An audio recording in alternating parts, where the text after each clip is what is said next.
Hi, I'm Nella. I'm about to show you a trailer for a new film documentary called What Every Soul Knows by Peter Alessandria. This film is all about near-death experiencers and what they experience on the other side. After the trailer, I interview Peter about what inspired this ambition, the making of the film, the amazing things that have come out of it, and his ambition with it moving forward. Thank you so much for tuning into my channel. If you love near-death experience content, hit that like button and subscribe. All right, let's roll the trailer.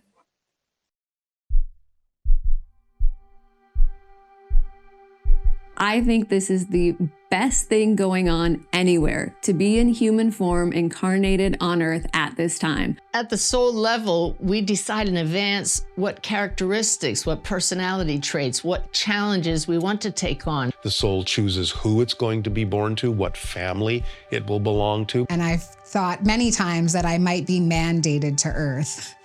What did I do wrong? Why am I here again? I felt the power of my soul, the part of me that has always lived and will never die. I started to see this bright light, this beautiful bright light directly above me. I was just being lifted up by love. If you could imagine absolute love and absolute peace, that's all you felt in this energy. That was one of the messages I was sent back with.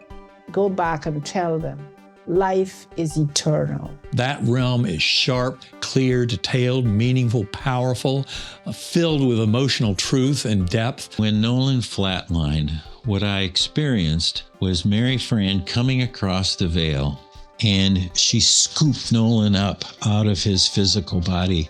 And they had this exquisite reunion that you can only imagine between a mother and son. And suddenly I could breathe fine. I was incredibly conscious. I was more alive than I've ever been. For every 100 souls that qualifies to come down to Earth, and you've got to be an advanced soul to come down here, there's only one body. I said, I'm home. I'm finally home. I said that over and over. Time starts to slow down, almost collapse on itself.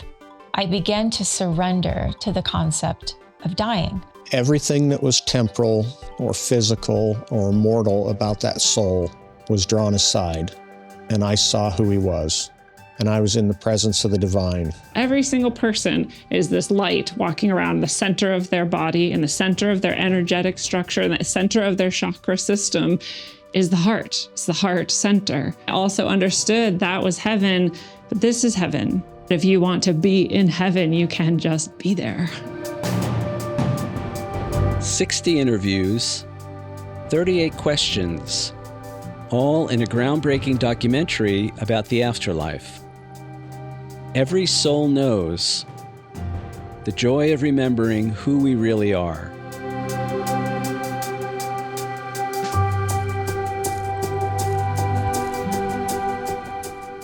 So, Peter, thank you so much for being here.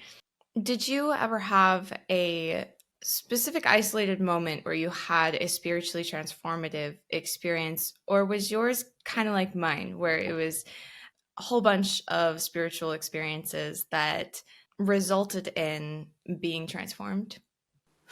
So I had two moments. Now I'm going to be 64 years old in a few months, and those two moments comprise maybe 30 seconds of my entire life. I mean, they literally were moments. I've been a seeker for 35 years. I don't call myself an experiencer. I call myself a seeker, meaning I wanted to know the answers to life's questions. Most of it was just to alleviate some of the suffering in my life. You know, like, what the hell is going on here? Who am I? Why am I in this relationship again? Or why am I in this job situation again? I had this natural curiosity, but a lot of it, again, was just to kind of make my life better. The great thing for me was when I moved to California. I grew up in the New York City area. I went to college in upstate New York, and then I went to grad school. I went to law school, and I also got my MBA. And after 4 years in Buffalo, New York, I bought a one-way plane ticket for Los Angeles and moved my entire life to LA, ostensibly because I wanted to get into the film business as an entertainment attorney, which I ended up doing. But what I don't think I was consciously aware of was that, and this is in the 1990s, California, it seemed like it was much more open-minded to things like spirituality and personal growth and all of that than it was on the East Coast. So I was exposed to all this stuff and that's when my journey began, when I made that move. And I started reading books and I started going to workshops and lectures and all this stuff. And that was the beginning, and I haven't stopped since. And this film that we're going to talk about today is kind of the culmination of all of that. So the two moments. All right. So are you familiar with the Conversations with God book series by Neale Donald Walsch? Yes, I haven't read them, but I'm familiar. Okay. So I first read those books. They came out in 1995. 35 years later, I still refer to them. I still go through them probably at least once a year. And I think there's like 9 books in the series. And that material was life-changing. That was kind of my introduction to this idea that we're not who we think we are, and God is not what we think it is. In 2001, I actually did a workshop with Neale Donald Walsch in Oregon. It was like a 4-day thing. During that workshop, I was actually Alanis Morissette. All these people were there. It was a really cool thing. And I was doing a lot of forgiveness work and this other stuff. At a certain point, we were invited to go off on our own, and it was, beautiful countryside, and go off into the woods and meditate, right? So I do that, and at a certain point I'm just meditating, and I had been meditating on and off for years, so I was familiar with the process. But at a certain point, I just started hearing and started saying, I know who I am, and I know why I'm here. That became like a mantra, right? After a few minutes of that, I had a Kundalini type experience. I just felt this rush of energy come up from the base of my spine and go up and shoot out the top of my head, this huge rush of energy. And I had this experience of oneness and nothingness sitting in the middle of the woods. And I don't know how long that lasted. Eventually I came out of it. I realized it was getting dark and it was time to go back to there was like a dining hall thing. And I started heading back towards the dining hall, and all these people were milling about. Nella, I swear, for the first time in my life, I had no fear. I had like social anxiety at times, and I always felt self-conscious around people, whatever. And I walk into this packed dining hall with people, and all I wanted to do was stare into everybody's eyes. And I didn't even want to talk. I just wanted to be in the presence of another person and look into people's eyes, to the point where people started getting a little uneasy, and finally I had to explain what had happened to me. And everybody wanted to hear about it, and we were all talking about it. And then the night ended, we went back to the cabins, we went to sleep. And over the next couple of days, there was another day or two left in the workshop. I just had that feeling of just, this sense of peace and this lack of fear. So now the workshop's over, and we're heading back to the parking lot. There had these buses that were going to take us to wherever we were going. And I'm dragging my luggage, on this gravel path. I just had this moment of immense gratitude. I just felt so grateful for the whole experience and for my life.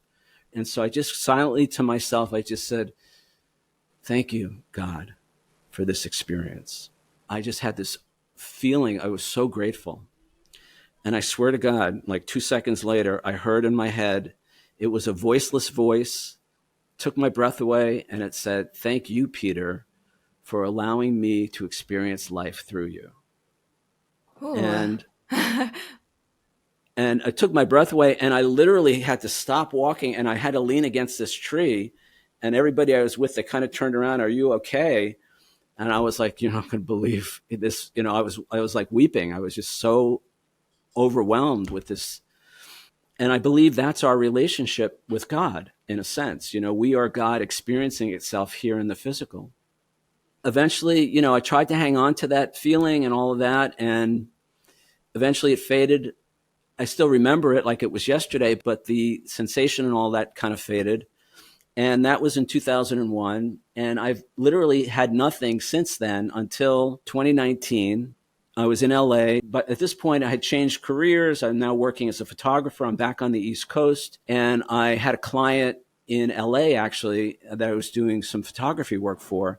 And I went to LA to do a photo shoot for them. It was kind of a lifestyle thing for their brand. And I finished that. And then I was going to head up to Yosemite to do, because the other part of my photography business is landscape, fine art photography, landscapes, cityscapes, and all that.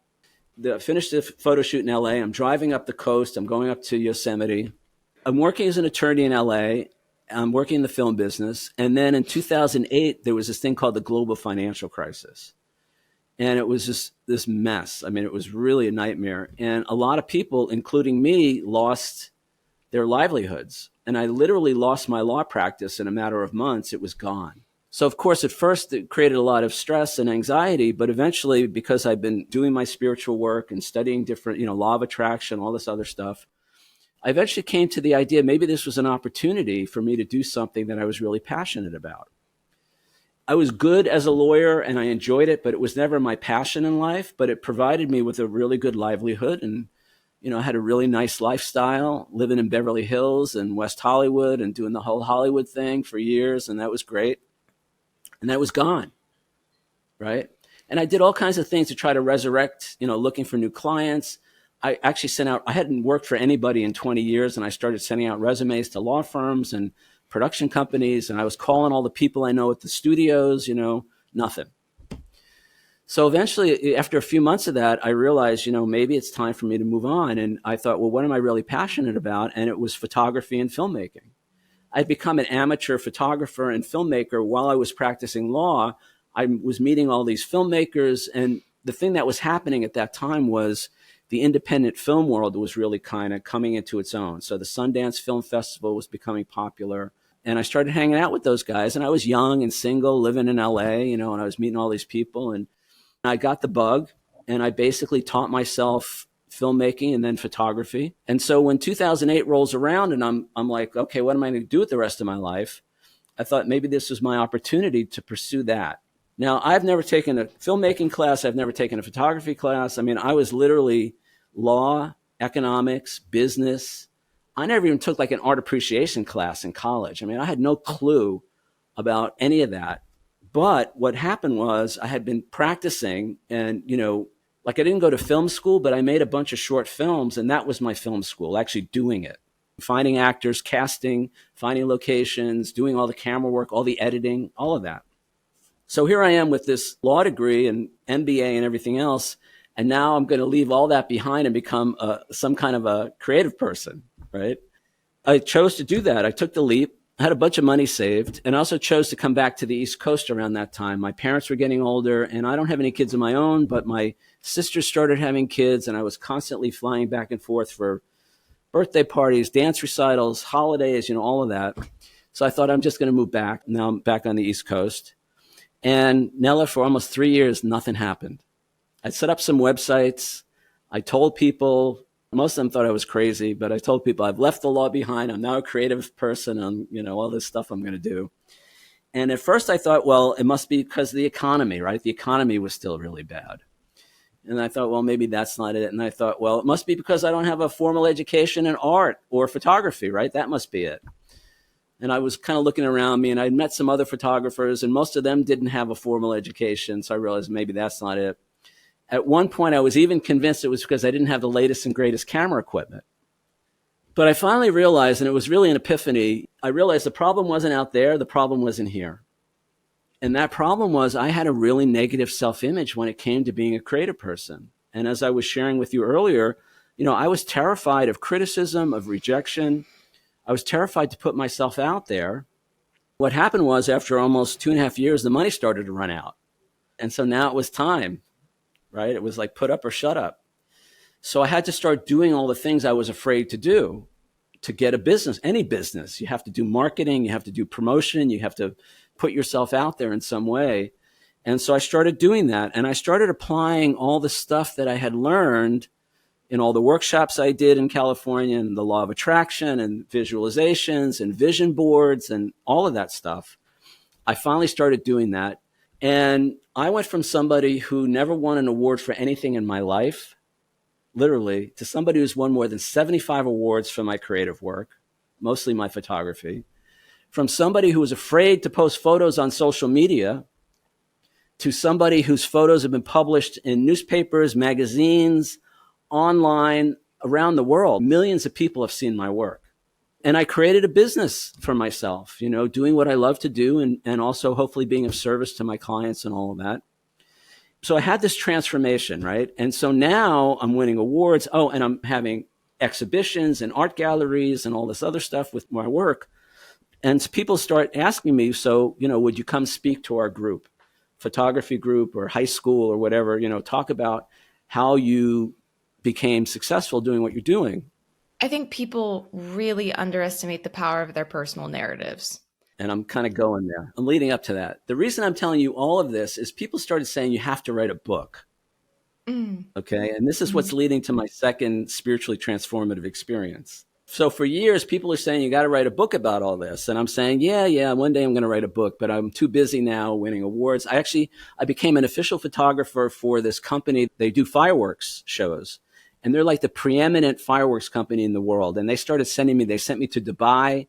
They sent me to the Maldives and the Indian Ocean. They sent me all over the US photographing their performances. I became one of their official photographers. This is a guy who I went to law school. I never even took photography class, right? And here I am traveling around the world for this company.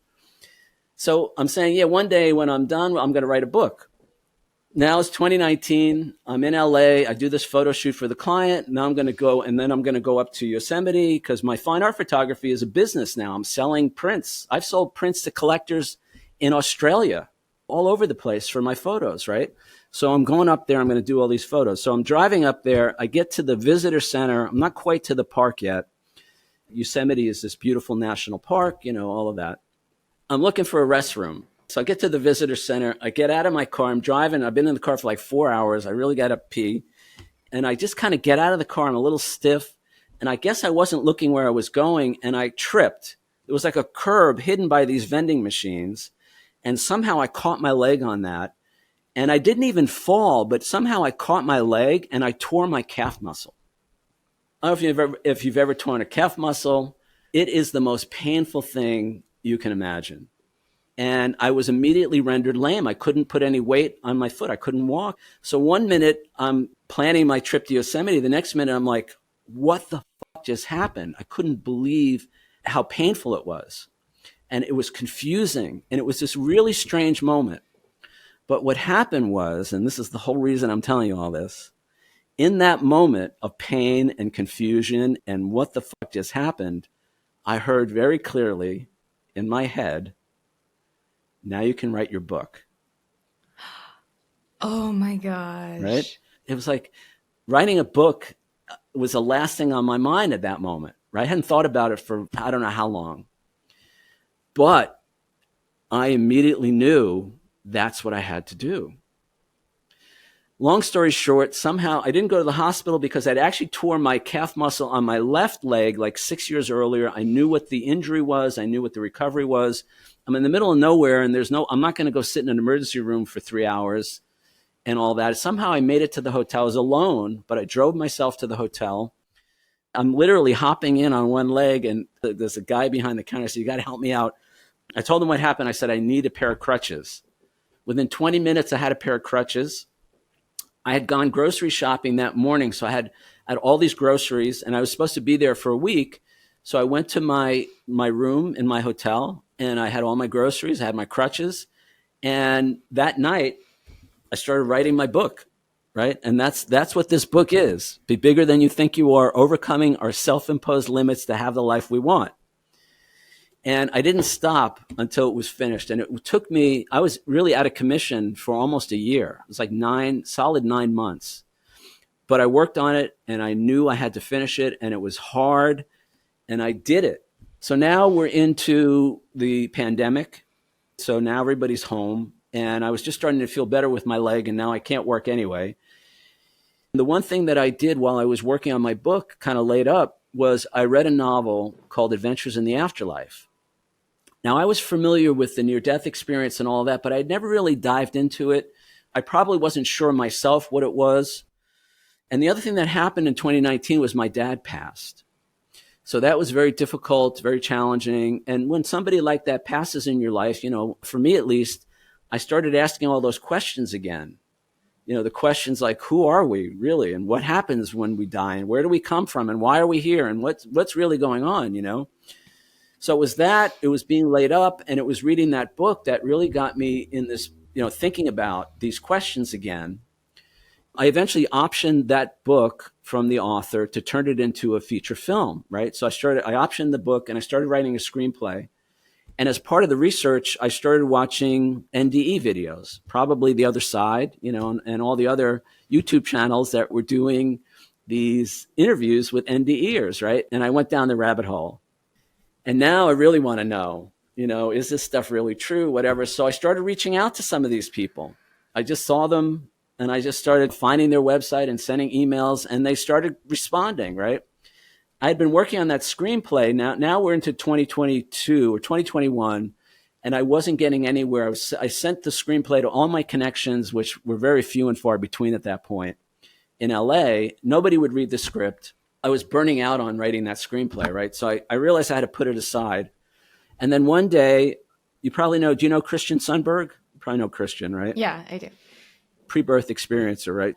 I'd seen his interview and I had reached out to him and said, look, I'd love to just talk to you. I didn't even know why I was reaching out to him, right?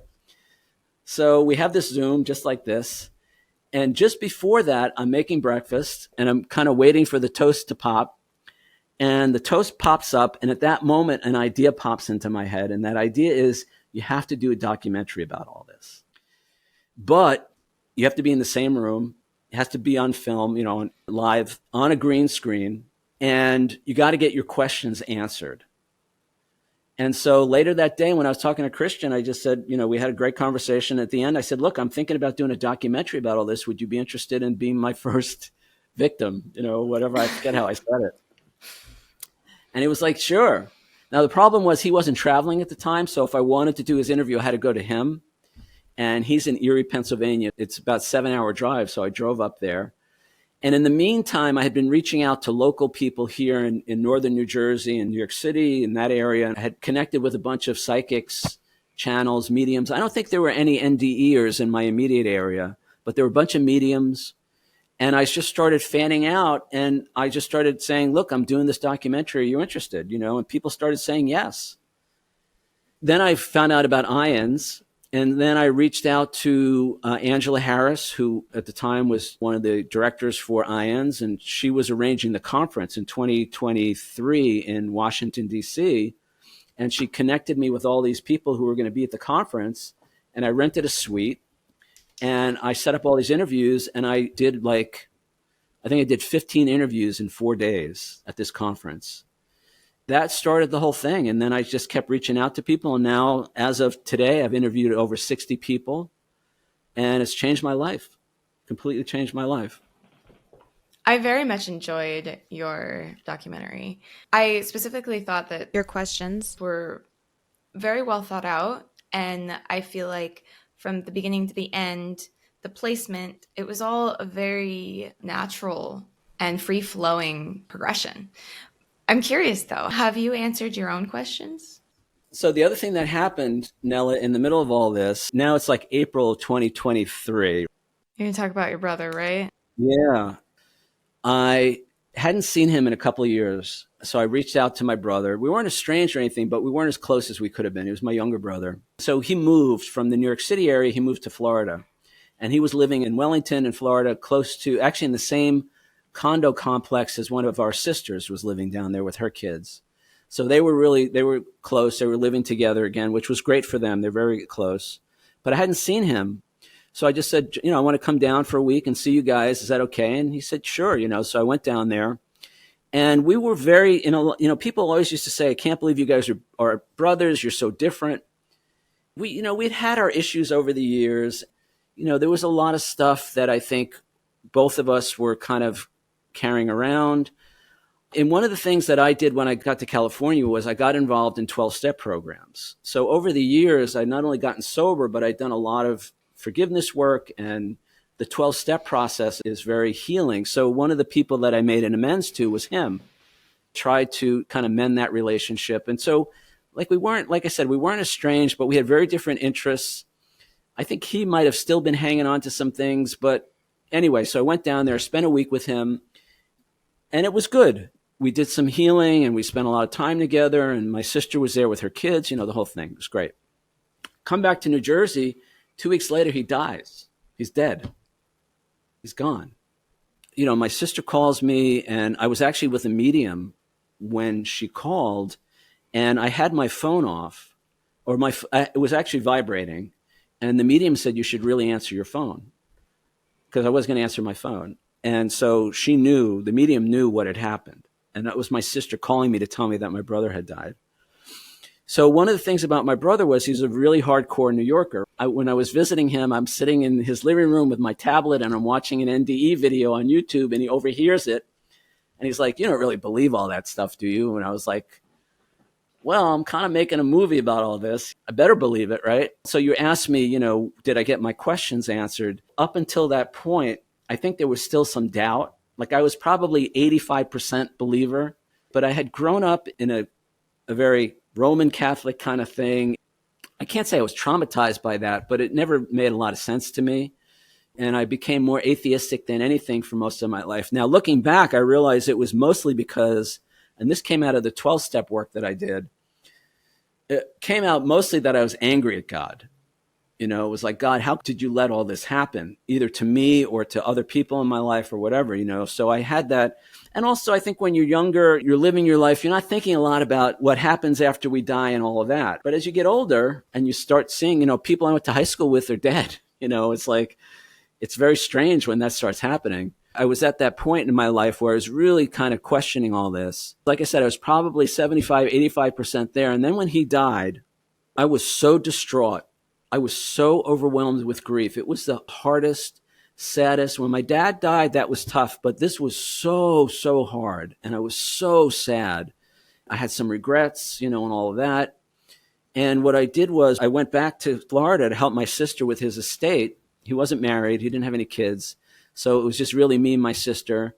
And we were both completely grief-stricken. I mean, it was horrible. What happened was I stopped working on the film. I stopped even thinking about the film. I went back to that place of, God, how could you let this happen? That kind of thing. For a while there, I was so distraught, I was just going to give up on the film. I was going to give up on everything. But what happened was eventually we finally finished up with his estate, and I had to come back to New Jersey, and I was still grief-stricken. But I started watching some of the interviews that I had done and going through that. It was the film that helped me finally move through the grief and heal from all of that. It was listening to the stories. I connected with a few people here. A couple of them were mediums, and they were giving me information about how he was doing. And now I almost laugh about it because, like I said, he was a non-believer in the afterlife, right? And now he's got a film dedicated to him about the afterlife. And he's come through a bunch of times with these mediums, so he's really as much a part of this film as anything. They've told me he's very cool with that. He loves it. And now I'll tell you, I will tell anybody, I'm 100% all in on this idea that we are not what we seem to be. We are eternal. We are spiritual beings. We are loved. We live forever. There is no death. We are part of something much greater. We are divine spiritual beings. Our core is love and goodness and kindness, and we're all connected. We're not all the same. We could talk about this, but we're all connected. There's this unity that connects all of us. And there's no doubt in my mind. And now, Nella, I'm convinced that, his passing was part of our soul's journey together. And it was exactly what I needed to make that final leap, to be all in. Absolutely. It sounds like it. The last thing I'll say, and then I want to hear what you have to say about all that, is I want to say to anybody who has an experience where you lose somebody like that, it was what I realized was the good thing for me was I let myself have my feelings. I allowed myself to feel the grief, to feel the anger, to feel the confusion, to feel the overwhelming sense of sadness, right? I say to people, look, I don't care what you think you know about the afterlife, but until we get there ourselves, we're not really going to know. I say now when I speak on this subject, I say, look, we're not here to be spiritual. We're already that. That's who and what we really are. We're here to be human. We're here to have the human experience, and that includes feeling all those feelings. I mean, we literally come here and have this experience for the feelings, for the emotions, for the challenges, for the contrast, for the duality. Allow yourself to have those feelings, and again, intellectually, I had this belief that life is eternal and we're spiritual beings. We're not our bodies. But man, I was so sad. I could barely stand up some days. So it was allowing myself to have that grief, to go through that experience. And I think that's why I was able to come out on the other side now and say, you know, without a doubt, there is no death. We live forever. Our loved ones are just a heartbeat away. I mean, I really, really know that. It's not even a belief anymore. I know that. Did you interview Bill before or after your brother passed away? Tortorella? Yeah. I interviewed Bill twice. So I think once before and once after. And the reason I interviewed Bill twice, so, well, go ahead. Why did you ask that question? His brother who passed away, his name was Peter. Oh, yeah. And I feel like that would hit you deeper. It does. Yeah, it does. Yeah. I'll update the audience on what that's about. Yeah. Let me just backtrack a little bit. So when I started the project, Nella, I knew I didn't want to, I was very cautious of I didn't want to focus so much on the death experience, the car accident, the botched surgery, the cancer, whatever, because I felt like that can almost be a distraction for people in a way. And I had these questions, right? And so I wanted to do something different anyway. So I came up with this list of questions. So I had all these people lined up.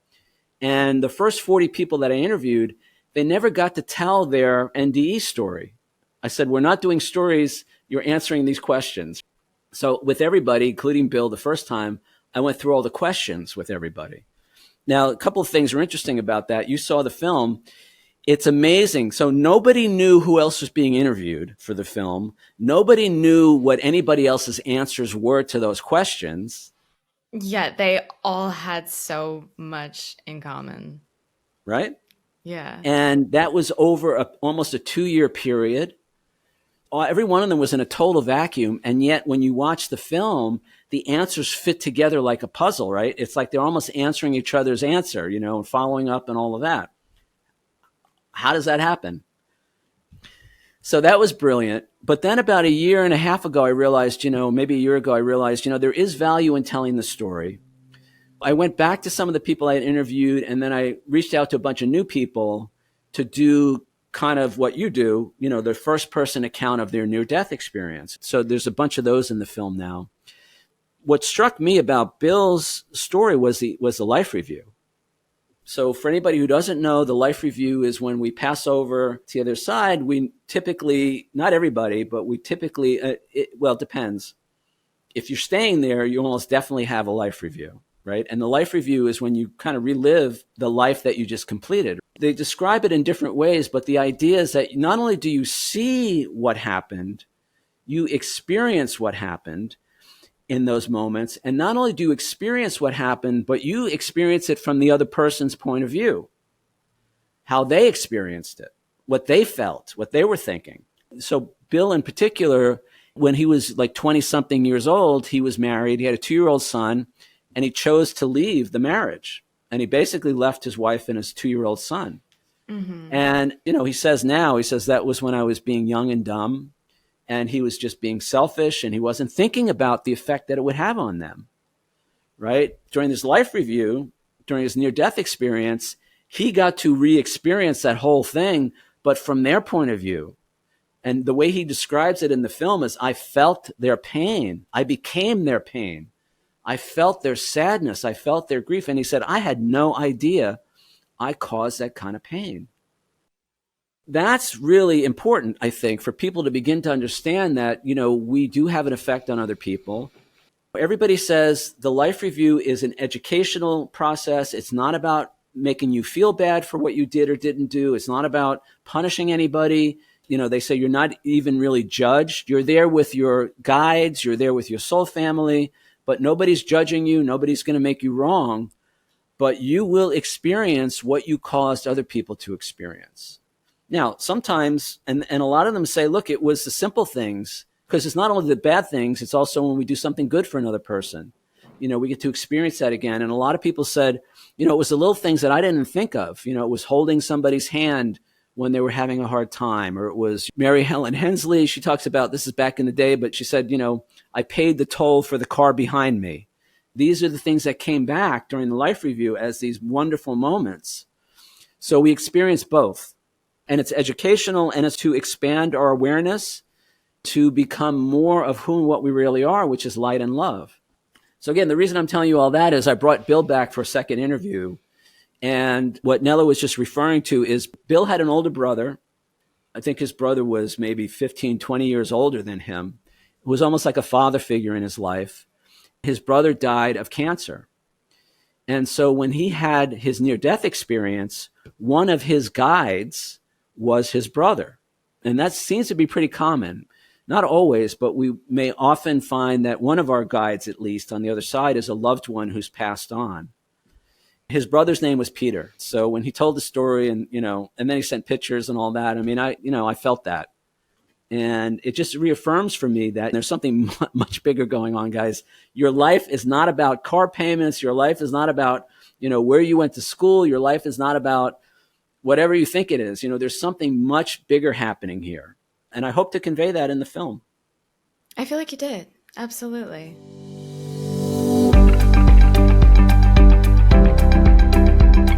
If you're getting any value out of this podcast, please hit that like button and subscribe.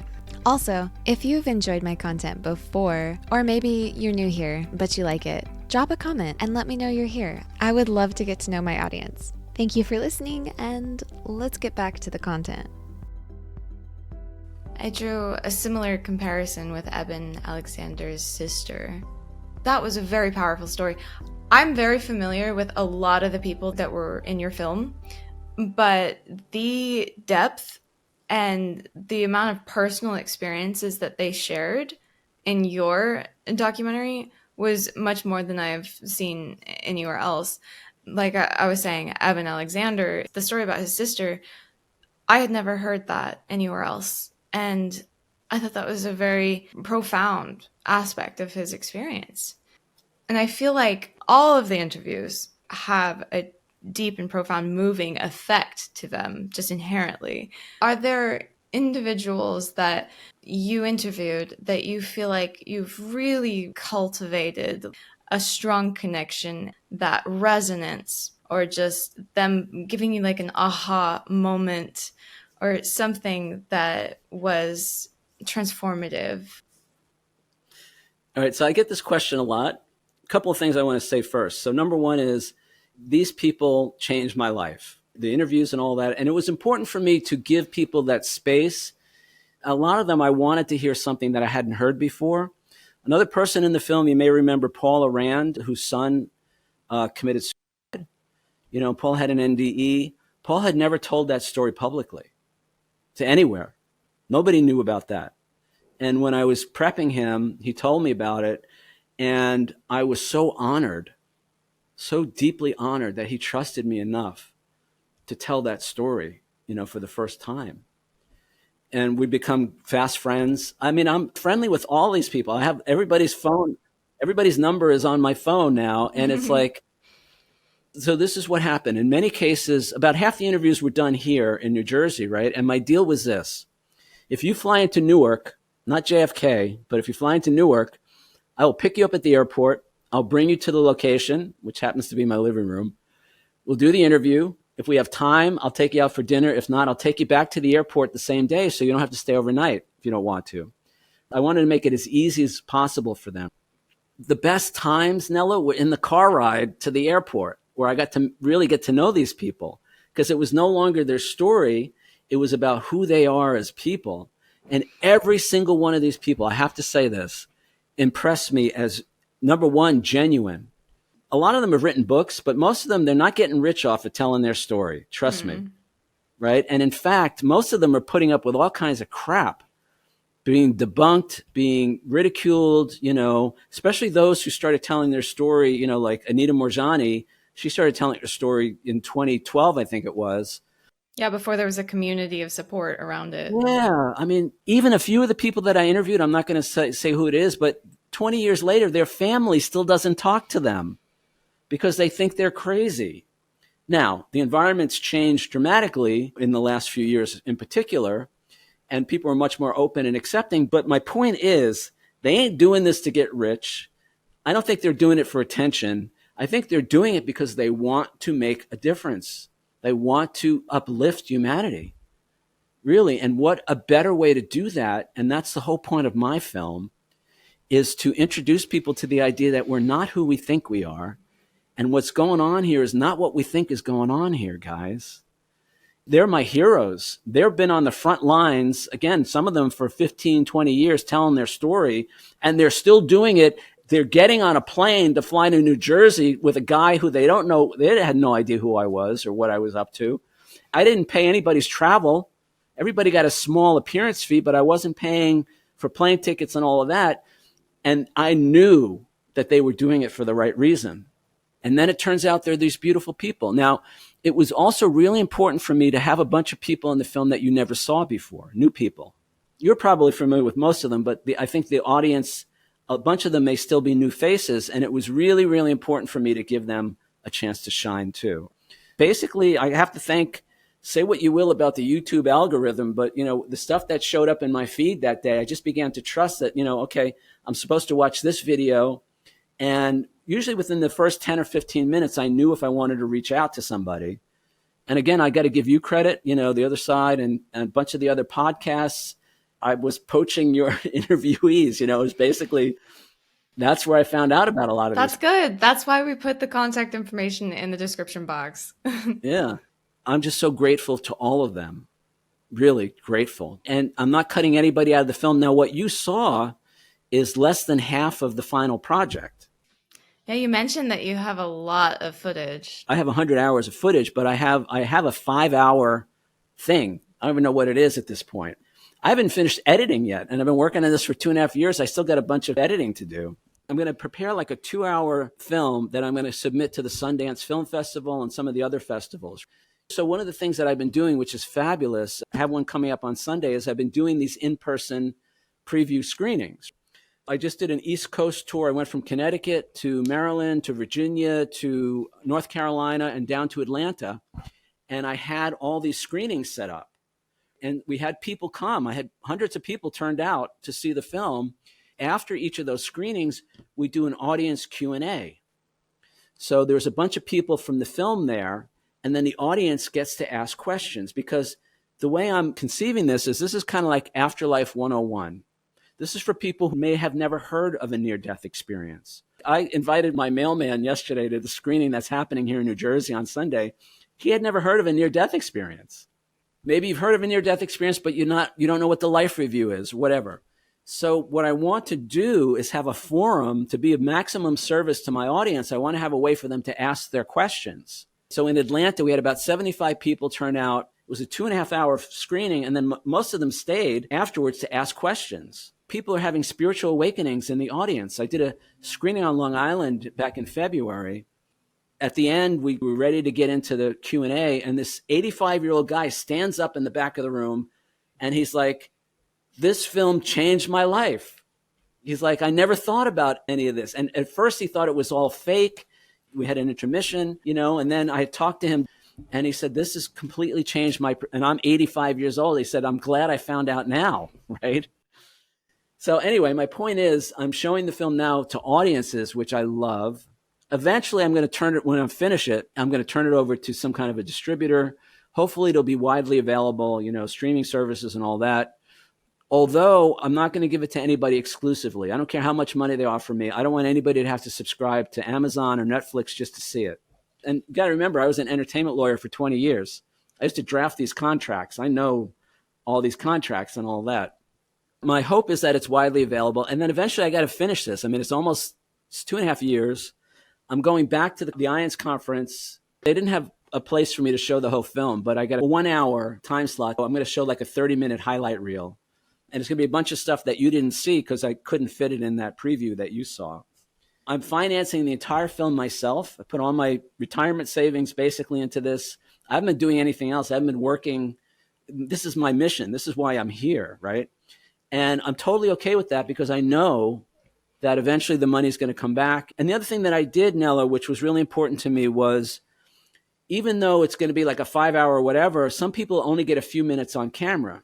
I'm not cutting anybody out. If you made the effort to come and sit in front of my camera, you're in the film. But I can't give everybody, some people it's only a few minutes, right? But what I did was I took their full interview, which is generally like 30 to 60 minutes, and I put it on the film's website, which is everysoulknows.com. and the film's YouTube channel, which is at Every Soul Knows. And I put it up there for free. Everybody's full interview is available for free. I even cut out the mid-roll ads on the interview so people who don't have premium or whatever can watch the entire thing without interruption, because I wanted, number one, I wanted their voices to be heard, their entire voice, their entire message to be heard. And then I wanted to give the audience a resource. So at the end of the film, I tell people, now you can watch everybody's full interview at the website or the YouTube channel. Now, almost every morning I wake up and people are binge watching. There's 50 something interviews up there. People are binge watching those interviews, and I'm getting all these comments, and people are so grateful. People who don't really know. I mean, obviously you and I were very well versed in all of this, but the people that I'm attracting right now, at least, seem to be, they're so grateful because they're not that familiar with this stuff, and it's still kind of new to them. And then they can compare Franco Romero to Betty Guadagno they can compare everybody's answer to those questions. And then, this is the most important part of all of this. If you remember in the preview, I stopped the film twice to do a guided meditation. It's a 2-minute guided meditation. But the idea was to give people a chance. I say, look, you've heard what everybody else has to say about this topic. Now, what's your truth? I want you to go within, if you want to, and discover your own inner wisdom and your own highest truth. Because at the end of the day, that's what matters. That's what I want for people. I don't want people to believe me. I don't want people to believe Eben Alexander or anybody else unless it's true for them. But until they know what's true for them, and I believe the guided meditation is a great way to do that, to go within and to get your answers, to get your own inner guidance on all of this. And of course, I run the risk that some people are going to think it's foolish or whatever. The best story about all this is my mom. So I love my mom.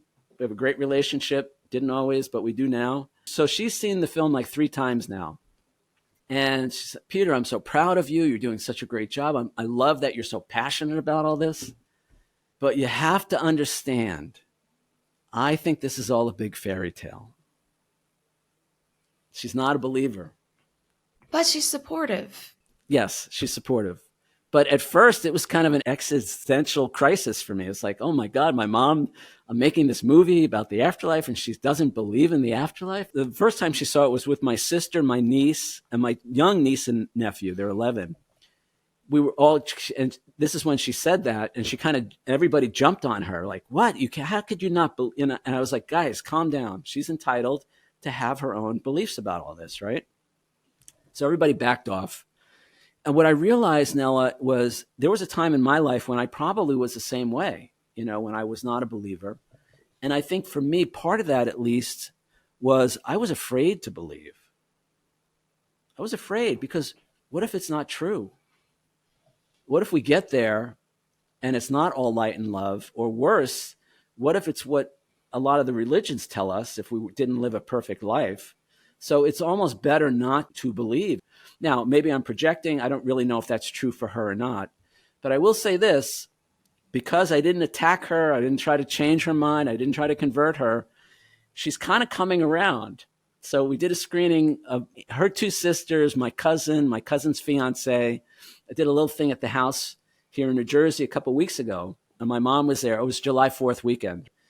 And my mom was there, and everybody watched. Number one, my mom was totally engaged, whereas in the past, the first 2 times she saw it, she was like, it was almost like closing her eyes. It's like she couldn't let the information in. This time she watched the whole thing, and at the end, she sat up and she started clapping, right? Mm-hmm. She was the first person to respond. I don't think it's so much that, my mother approves of my work. It was like, oh, maybe she is beginning to see things a little differently, right? And it came because I didn't force it. I didn't make her wrong for her beliefs. I didn't try to convince her.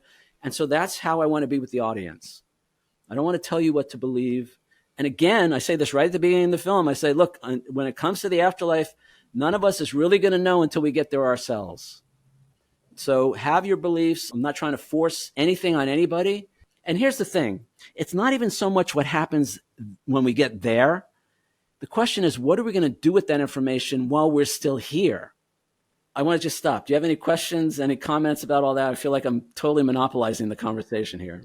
I'm actually completely okay with that because this is not the typical interview that I do. I'm usually asking people about their near-death experience. We're diving into specific elements of the experience and what their background was.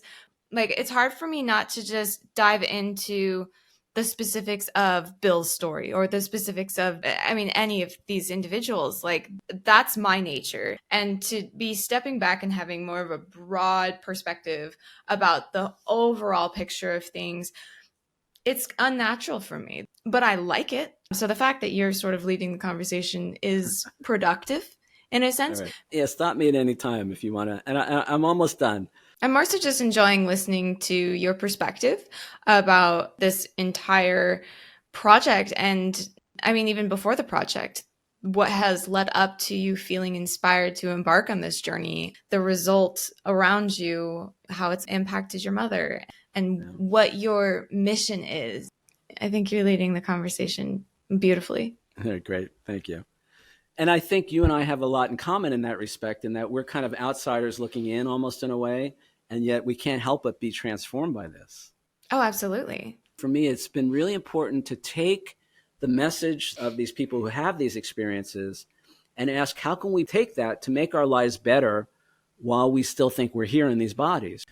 So I kind of focus on three elements. Obviously, there are more commonalities between the near-death experience, but the three things I like to focus on are, number one, is the separation from the body. So a lot of them describe whether it's the accident scene or whether it's a hospital room, somehow they find themselves outside their physical body, kind of looking back on the scene. They have this awareness that they're not that body. Whatever that is on that gurney or on the pavement, it ain't them. You know, sometimes they don't even recognize that as their body. So what does that tell us? It's not that serious. It's not that serious, yeah. Not as serious as we think it is. So this idea that we're not our bodies and that consciousness continues. Tony Sikoria, so Tony gets hit by lightning. It's at a family outing in 1994. He's on a payphone, gets hit by lightning. And he has this sensation of being thrown back. But at the same time, he feels like he's moving forward, right? And he's standing there. He's very confused. He knows he got hit by lightning, but he can't explain why he's standing. And he turns and he sees his mother-in-law at the top of the stairs at this field house or whatever it was. She comes running down the stairs right at him. And he's thinking, oh, this can't be good, right? Your mother-in-law is yelling and screaming, running at you. Something bad's going to happen. But she goes right by him as if he's not there, right? So he turns to see where she's going. He takes a few steps. He looks down and he sees his body on the floor. And he says he had no idea that he was dead. He said it was completely seamless. He said, I thought there'd be bells and whistles, when you die to let you know that you're dead.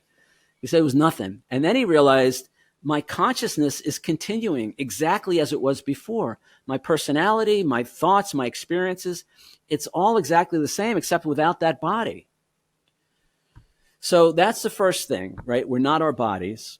The second thing that many of them experience is this combination, and sometimes it happens in the void or the tunnel, and sometimes it happens in other environments, if you will.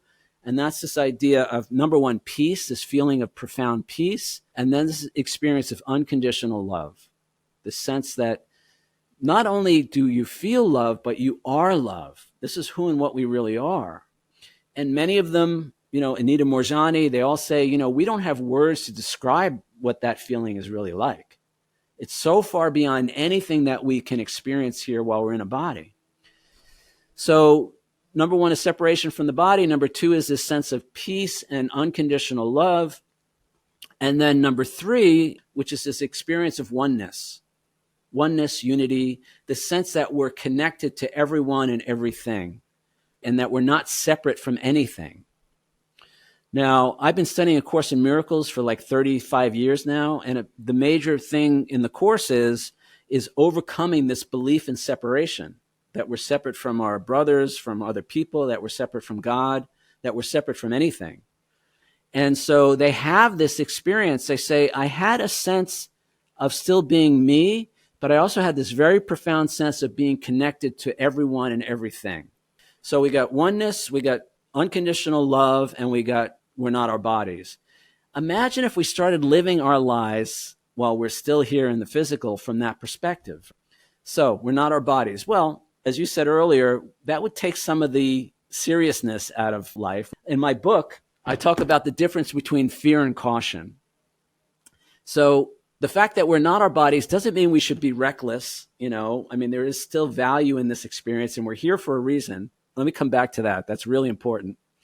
We get so caught up in, body has all these needs, and we have to hoard resources, and we have to fight with other bodies over limited resources and all this other nonsense.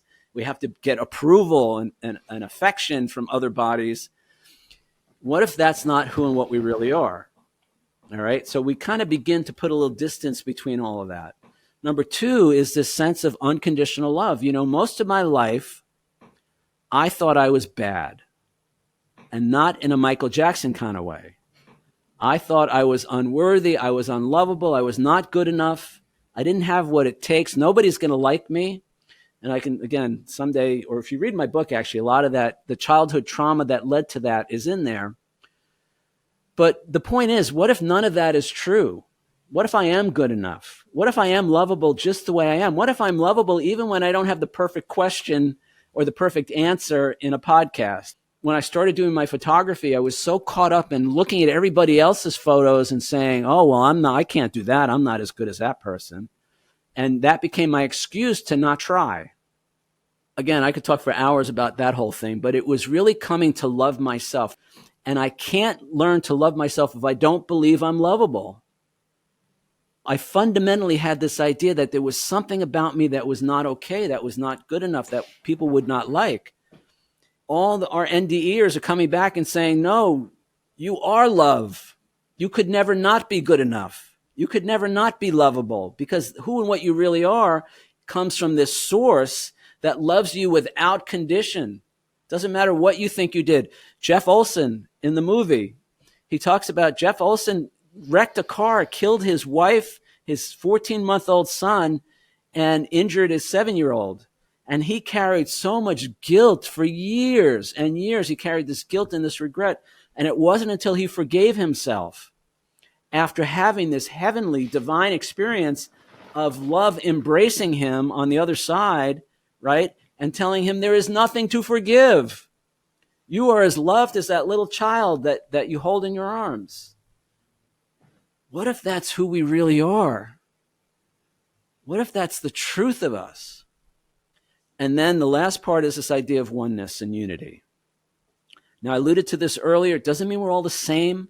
This is not about sameness. This is not about conformity. This is not about a lack of sovereignty in our lives. It's about this idea that somehow, actually in a really divine way, we're all connected. We're all part of a greater whole. And in fact, we make up that whole. One of the questions I asked is, what is God? What and where is God?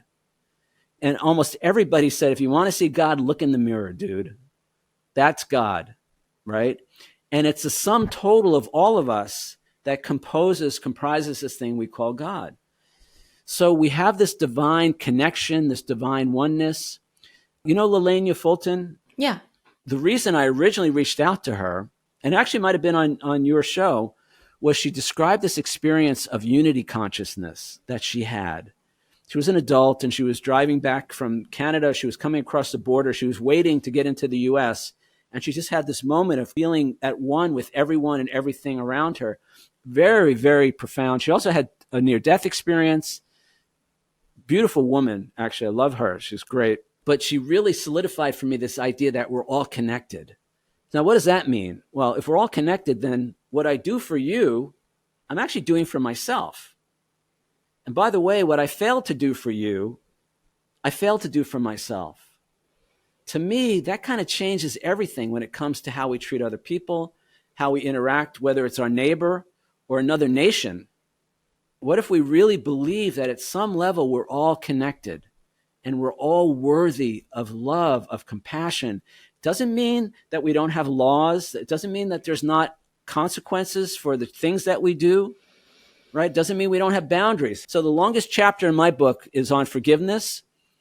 In that chapter, the longest segment in the book is on healthy boundaries. how to have healthy boundaries, because the basic premise is you can't really forgive another person if you don't have healthy boundaries, because otherwise you're just inviting them to crap all over you again or whatever. So it doesn't mean there's not consequences or boundaries and all of that, but it does mean at some very profound and important level, we're all connected. Now, the last thing I want to say, I kind of alluded to this a minute ago, was one of the questions I asked in the film is, are human incarnations voluntarily chosen? Because a lot of us, especially when the shit is hitting the fan and things are not really working out, are like, well, I would have never chosen this. I loved that question. Right? So we are here by our own choosing. We decided to be here. We chose to be here. And not only that, guys, but we came with a purpose. You came here to achieve something, to experience something, whether it's finding a cure for cancer or whether it's just being a great grandparent to a kid who one day might find a cure for cancer. It's not everybody has, you don't have to have this grandiose mission, but you have a very specific and important reason that you are here. There's another website that I set up. It's called itsTimeToRemember.org. It's a nonprofit website, and it has these 7 key messages from the film. And the last one is, we're here by our own choosing. By the way, we came with an important purpose. And then I asked the question, isn't it time we got on with it? Because most of us are wasting so much time being distracted by all the crap that seems to be happening in the world, and we're not taking advantage of the whole reason that we came here, which is to achieve something. Now, that something varies, obviously. It's often part of a soul group where, we come with other souls and we have a joint purpose. It's almost always for our growth, our evolution, our experience, to expand our soul, to give ourselves the opportunity to express love. In that way, we're here to be of service to the whole, the collective, as well as to the individual people in our lives. And we're so distracted by social media, by, whatever it is that distracts us. Most people are not aware that not only did they choose to be here, but they came with something they wanted to accomplish, and they're not even close to achieving that. Not to make anybody wrong for that or blame anybody, because there is this thing called the veil of forgetting, which we cover in the film, which means we come here, we have no clue that where we came from or why we're here. So it's not to make you wrong for that, but this is not what we think it's about. Life is not what we think it's about, and we're not who we think we are. The subtitle of the film is the joy of remembering who we really are. I don't believe we can experience true joy in this lifetime, in this experience, until we know who and what we really are. We're not these bodies, right? And we're not bad. We're not unworthy. We're not unlovable. We're not evil. We do evil things mostly because we've forgotten who and what we really are, but we're not that. And then we came to be of service. We came to help. We came to be the light. There's a song that I'm going to put in the description box of the video that I absolutely love. Everything that you just said. Sit Around the Fire by John Hopkins, Ram Dass, East Forest. It's on my Peace playlist that's actually accessible through my Linktree. It is a playlist that I made when I was traveling. It was in that process of creating that playlist that was the catalyst to me doing exactly that, discovering who I am and what it is I am here for. Yeah, I'm going to throw that in the description box, but continue with what you're saying. No, I mean, that's really it, and I guess the last thing I'll say is we need the duality. We need the polarity. We can't know ourselves as light if there's not darkness. And in a way, we could almost be grateful for the darkness, because the more darkness, the more of an opportunity for us to know ourselves as who and what we really are, which is light. So we come for the polarity. The way I describe it is, in heaven, it's all light and love. There is no contrast, really. So it's kind of like in heaven, we read the book about riding the bicycle. In the 3D, in the earth plane, not only do we ride the bike, but we fall off the bike and we scrape our knees. And not only do we fall off the bike and scrape our knees, but our friends are all laughing at us, right? And it's in that moment, guys, that we get to decide who and what we really are. Am I going to feel bad about myself because they're laughing at me? Right? Am I going to withhold love, which is really what this is, withhold love for myself because I think somebody else doesn't approve of me? Am I going to do that to myself? Or am I going to attack them? Am I going to beat them up because they laughed at me and withhold love for them and attack them? We're here for that experience because that gives us the opportunity to make the choice. And this is Course in Miracles 101. Every choice is a choice for love or fear, right? Forgiveness or condemnation, attack or peace. Every moment we're making that choice. The ego, the human side of all this, will tell you, oh, you're justified in beating up those assholes, or you're justified in attacking that country. Yeah, go for it. But our higher self, the soul, oh, that's a missed opportunity, dude. You had a chance there to forgive, to love. And I did a TEDx talk on forgiveness a few years back, and that seems to be one of my big lessons, forgiveness. We attract all the people in your lives, especially the people you're close to. They're all part of your soul family for the most part, soul group. And the people who give us the hardest time in life are usually the people who love us the most on the other side, because we trust them to come in, because we want to have the opportunity to know ourselves as love. The only way we can know ourselves as love is to be confronted with a situation that is not loving, that is filled with fear. But I hate to use the word test. That's the opportunity we're giving ourselves to know ourselves as who and what we really are. We need that darkness to know ourselves as light. Yeah, I mean, forgiveness is such a profound and important part of this experience.